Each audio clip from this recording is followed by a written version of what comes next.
Films present. तो देखी भैया यह चैत के महीना में एगो पत्नी अपना पति से कहतारी और कौना भाव में कहतारी ए भैया काहे अमर भैया और नई नई भाव जाई से और रातों दिन खटनी करावतारा।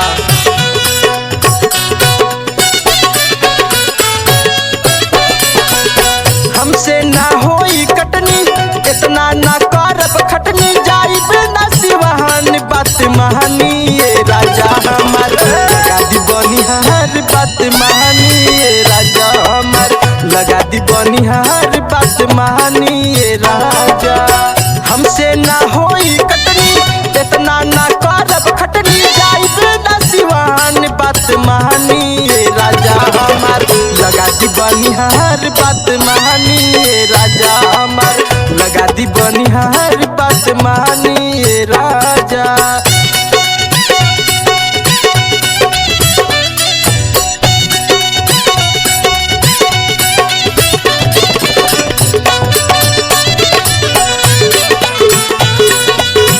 होठ रसीले तेरे होठ रसीले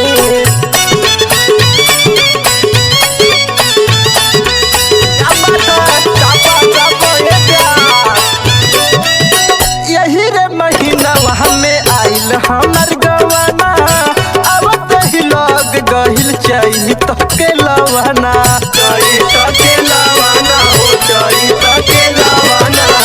यही रे महीना हमें आइल हमर गवाना अब तही लग गहिल चाहिए तो के लवाना। अब ही तक कन्या बानी हमसे ना उठी पानी ना पानी देवरान बात महानी ये राजा हमर लगा दी बनिहार बात महानी ये राजा हमर लगा दी बनिहार बात महानी ये राजा।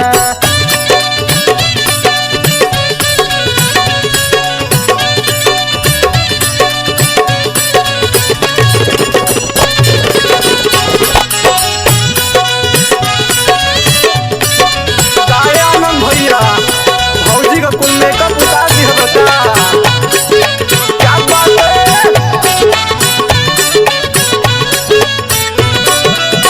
सहज सुबेरे सासुर टेली रोजाना अब हम उन कह के करी कैसे माना करी कैसे माना हो करी कैसे माना।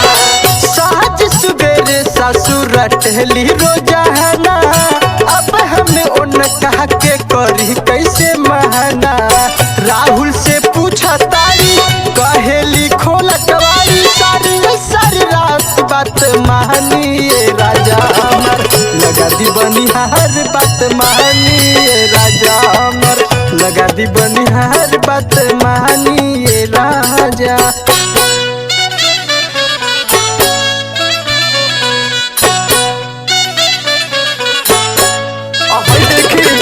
सोनू भैया चंदन भैया अपना मेहरारू के बड़ा जतन से रखले बारे हे भैया।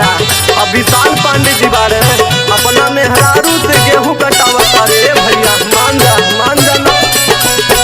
मसूरिया तीसी मटर काटे के बचाना पक के झरत बाहर सरसों के दाना सरसों के दाना हो सरसों के दाना। मसूरिया तीसी मटर काटे के बचाना पक के झरत बाहर गेहूं के दाना। सूर्य से आशिक दिया डरता हमर जिया होई नहीं काम बात महानी ये राजा हमर लगा दी बनिहार बात महानी ये राजा हमर लगा दी बनिहार बात महानी ये राजा। हमसे ना होई कटनी इतना ना करब खटनी जाइब ना सिवान बात महानी ये राजा हमार लगा दी बनिहार बात महानी ये राजा हमार लगा दी बनिहार बात महानी ये राजा हमार लगा दी बनिहार बात महानी ये राजा।